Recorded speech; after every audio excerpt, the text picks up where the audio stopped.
আজকে আমার সাংবাদিক বন্ধুদেরকে আমি ডেকেছি একটি বিশেষ কারণে।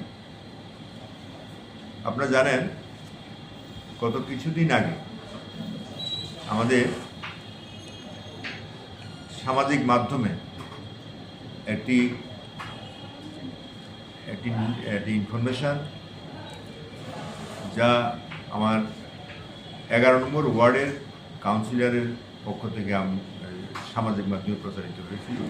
এই বিষয়টা সম্পর্কে একটু জানার, এটা প্রচারিত হয়েছে, এটা মূলত আমাদের মাননীয় মন্ত্রী, মাননীয় প্রণজিৎ সিংহ রায় মহোদয় এবং মাননীয় বিধায়ক অভিষেক দেবরায় এবং আমি চেয়ারপারসন সম্পর্কেও উনি ওই জায়গাতে কটূক্তি করেছেন, যা প্রতিবাদযোগ্য।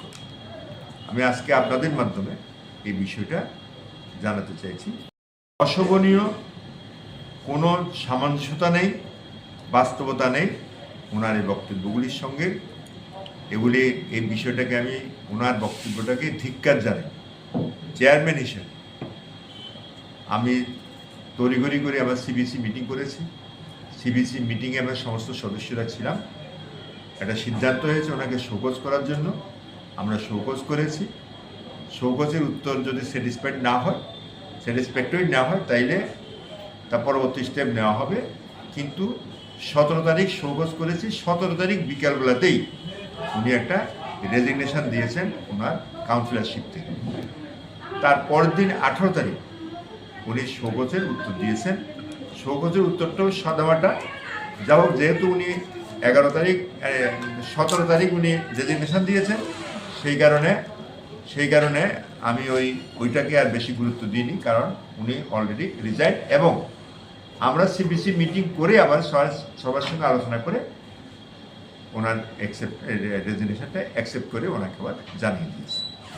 মূল কথা যে একজন কাউন্সিলর হিসেবে, জনপ্রতিনিধি হিসাবে সুপ্রিয়র জনপ্রতিনিধিদের নামে উনি কুৎসা রটিয়েছেন, যার কোনো বাস্তবতা নেই। আপনারা নিশ্চয়ই সবাই শুনেছেন সামাজিক মাধ্যমে, সেই কথাগুলো আপনাদের কাছে রয়েছে। আপনাদের ডেকেছি শুধু ওনার সেই কথাগুলিকে আমি কন্ডেম করি। আশা করি আপনাদের মাধ্যমে এটা প্রচারিত হবে। উনি ওনার বলতে পারেন, এই বিষয়টা আমার তো জানা নাই। উনি এআই করেছে কি কে করেছে আমি জানি না। আমরা জানি ওনার ভয়েস আমরা শুনেছি। আমরা এইটুকুন বলছি যে ওনার ভয়েস শুনেই ওনাকে আমি শোকজ করেছিলাম, এবং যেহেতু উনি ডিজাইন করেছেন, সুতরাং তাইলে এটা প্রমাণ হয় যে উনি এআই না, উনি নিজেই করেছেন।